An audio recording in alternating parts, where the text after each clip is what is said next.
C'est parti pour 24 km jusqu'à Léon. Et je sens qu'il va faire chaud aujourd'hui.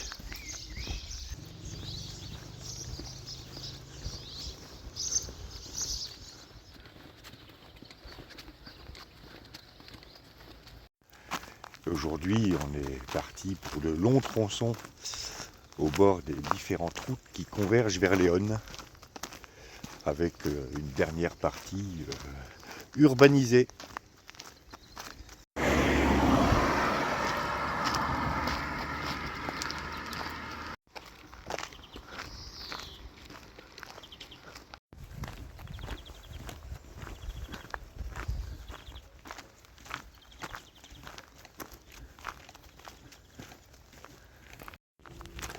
Alors pourquoi une météorite sur cette peinture murale? Eh bien parce que le 28 décembre 1947, il y a une météorite qui s'est écrasée à Reliegos.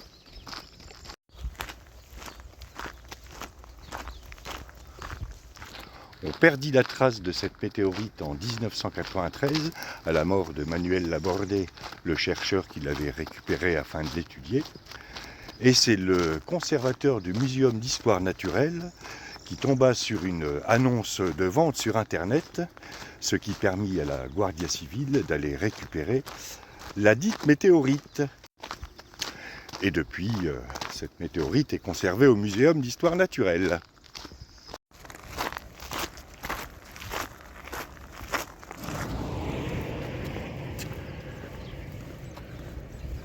Ah, on a toujours nos deux marcheuses suicidaires.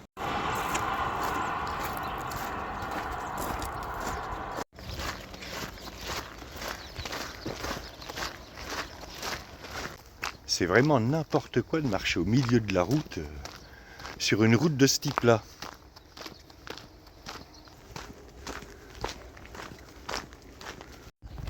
Prochain défi, rester sur la ligne médiane pendant toute l'étape.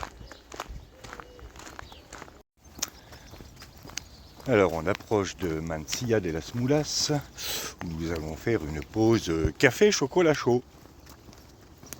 Ou alors un truc plus frais, parce qu'il a beau être que 8h30, il commence à faire vraiment chaud. Voilà Mansilla de las Mulas.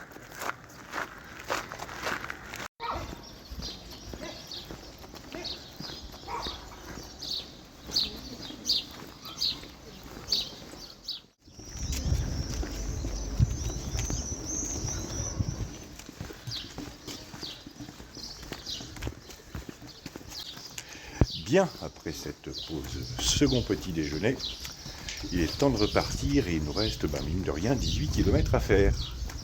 En fait, on s'est arrêté tôt à ce second petit déjeuner. Donc on en prendra un troisième.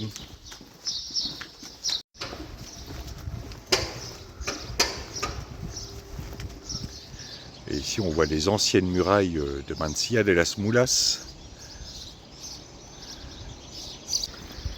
Et je m'interroge toujours sur la solidité de ces murs en galets, d'autant plus que les murs n'ont pas l'air trop épais.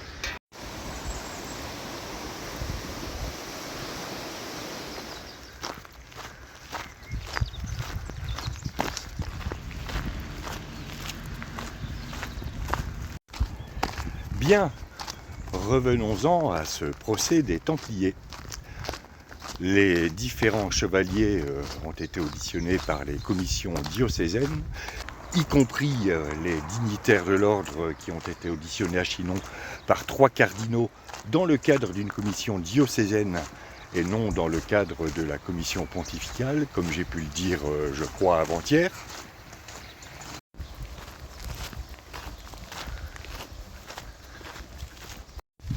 C'est maintenant au tour de la commission pontificale, qui, je le rappelle, doit juger l'ordre lui-même, d'entrer en jeu. Et ces travaux ne débutent que le 8 août 1309. Les premiers témoins sont cités à comparaître pour être auditionnés le 12 novembre 1309, mais personne ne se présente, si bien que les travaux sont repoussés au 22 novembre.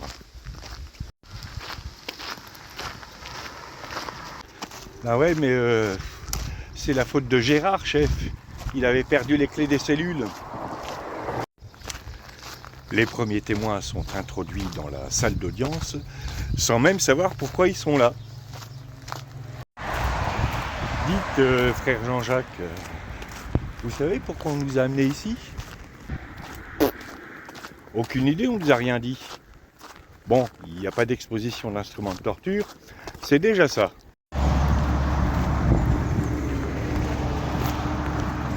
C'est en arrivant dans la salle d'audience qu'Hugues de Perrot, le maître de France, et 7 autres Templiers apprennent avec étonnement que le but de la commission pontificale est de juger l'ordre lui-même.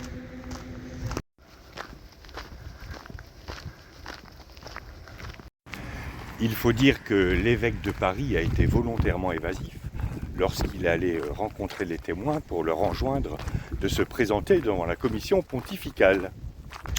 Ah, c'est sûr que quand on veut saboter un procès avant même qu'il commence, il n'y a pas de meilleur moyen.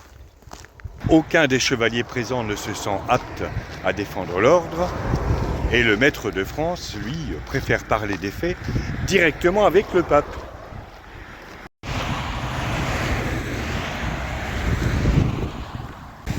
La suite après le rond-point, parce que là ça circule beaucoup.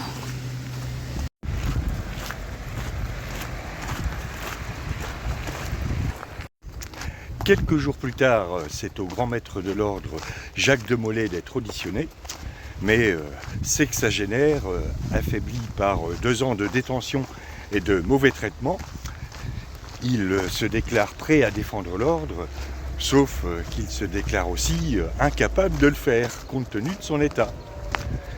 Du coup, Jacques de Molay ne sortira pas de sa coquille.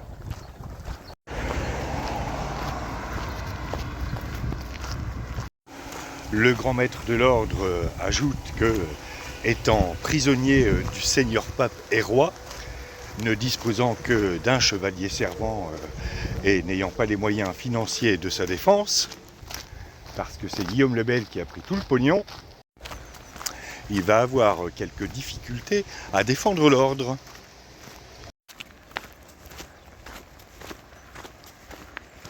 Ah, une ligne droite en trottoir.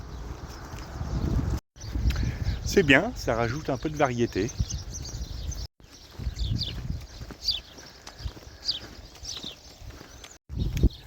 La commission pontificale est prête à laisser un délai à Jacques de Molay pour préparer la défense de l'ordre, et en attendant, elle lui fait lecture des documents relatifs au procès, dont la confirmation de ses premières confessions. À la lecture de ses aveux, Jacques de Molay se perd en déclarations incohérentes, ce que ne manque pas de souligner Guillaume de Plézian, qu'on ne présente plus et qui devient de moins en moins plaisant.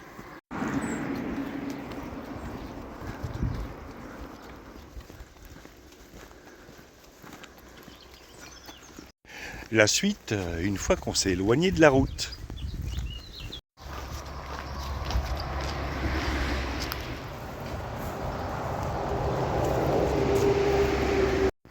Et la suite, après une petite pause dans cette petite guitoune.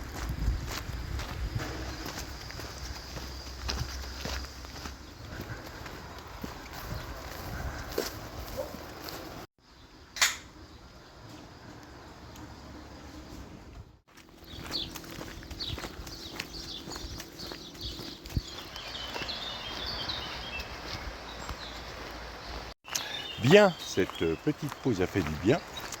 Et avant d'aborder la côte au bout de laquelle on dominera Léon, j'en reviens à cette commission pontificale et à cette audition de Jacques de Molay, et notamment aux réflexions de Guillaume de Plézian.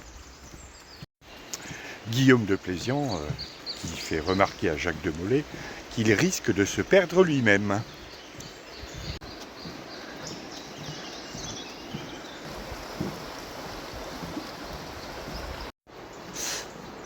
Tu sais, mon petit Guillaume, quand on t'interroge à grands coups de bottin bien aiguisés, admirablement forgés par des artisans talentueux et maniés par des inquisiteurs amoureux de leur métier, c'est pas étonnant qu'on perde un peu la boule.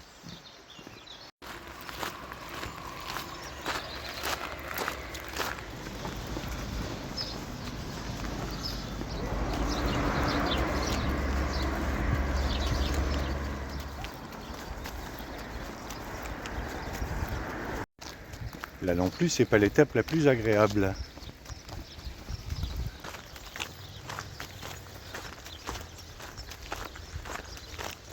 Bien, maintenant qu'on a retrouvé un peu de calme relatif, je continue. La défense de l'ordre du Temple est donc mal engagée devant la commission pontificale. Pourtant, au cours des années 1309-1310, plusieurs Templiers témoignent des mauvais traitements subis durant leur interrogatoire et durant leurs auditions devant les commissions diocésaines.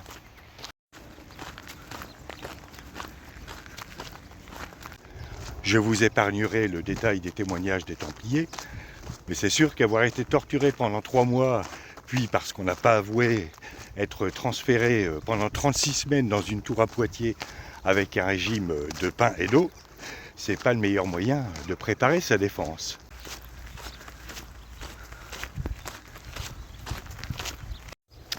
Qu'est-ce qui suscite un tel revirement de situation ?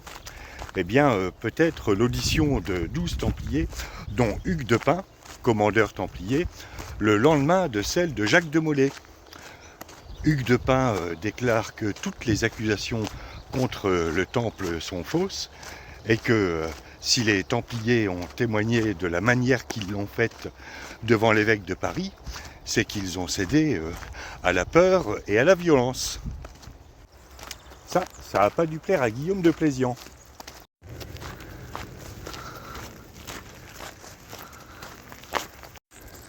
Hugues de Pin se déclare prêt à défendre l'ordre si on lui adjoint des moyens financiers du Temple, ainsi que 2 frères connaisseurs des lois. Ses frères Renaud de Provins et Pierre de Bologne suggèrent à Hugues de Pin de produire un document listant les ennemis du Temple. Parmi cette liste, il y a le moine Guillaume Robert qui les a soumis à la question. Aimez-vous les uns les autres, qui disait.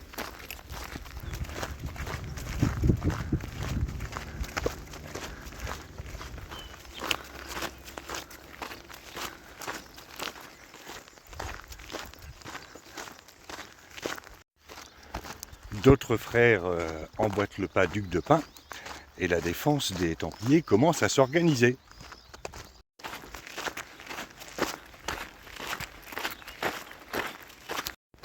Comment l'accusation va-t-elle riposter à cette organisation de la défense par les Templiers? Eh bien tout ça, nous le verrons demain, parce que là, il fait vraiment très chaud, et on aborde la partie urbanisée. Déjà que l'enregistrement au bord de la route, ça n'a pas été sans mal.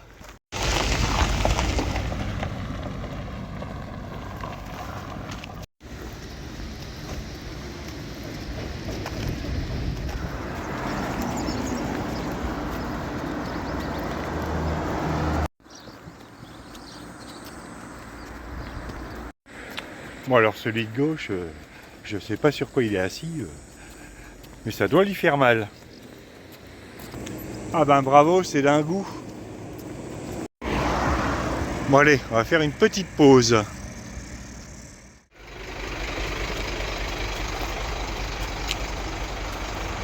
Bien, après cette petite pause, il est temps de repartir, il nous reste 6 km à faire. Et au milieu de ce bitume et de ce béton, je sens qu'on va cuire.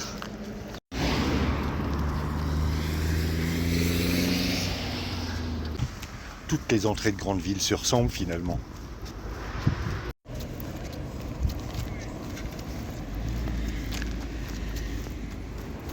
Ah, je me souviens de ce passage et de cette passerelle. Bon, ben là avec un chariot, c'est praticable.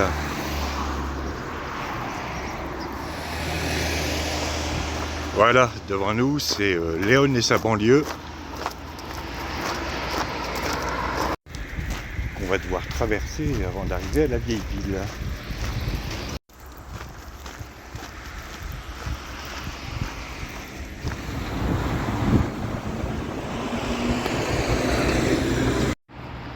Alors normalement c'est Castilla y León, mais c'est pas la première fois que je vois Castilla barré sur ces panneaux dans la région. Il y a du séparatisme dans l'air.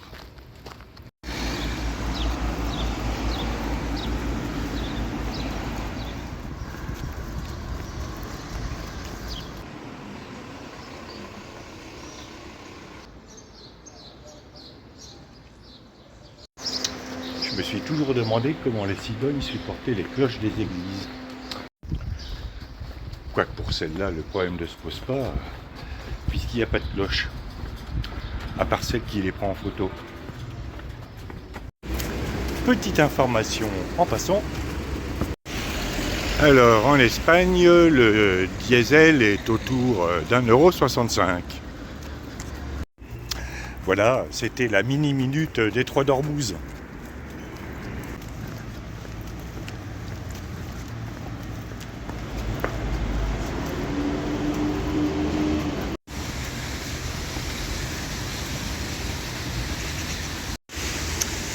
Je me mettrais bien sous la fontaine, parce que là il fait 30 degrés.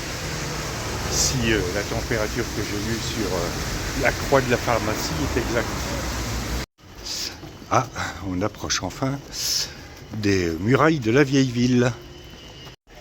Ce qui veut dire qu'il doit nous rester un petit kilomètre. Et rectification, c'est pas 30 degrés, c'est 36 degrés. Je me disais, il faisait chaud aussi.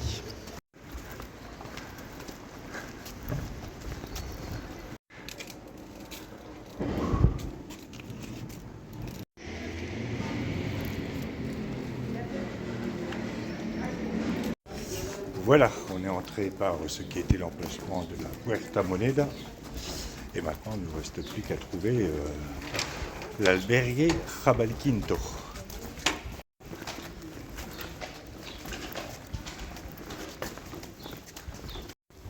Où j'étais descendu d'ailleurs il y a 4 ans.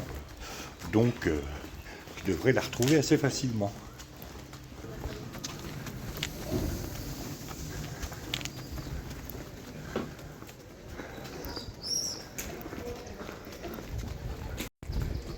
En tout cas, je reconnais le bar. Voilà, on est installé dans notre petite cabine de bateau que je vous montrerai demain en début de vidéo. Là, on va aller manger un morceau et on va aller voir la cathédrale et faire 2-3 emplettes. Demain, c'est Villadongos del Páramo à 21 km. Et on sortira bientôt de la Meseta. À demain pour de nouvelles aventures.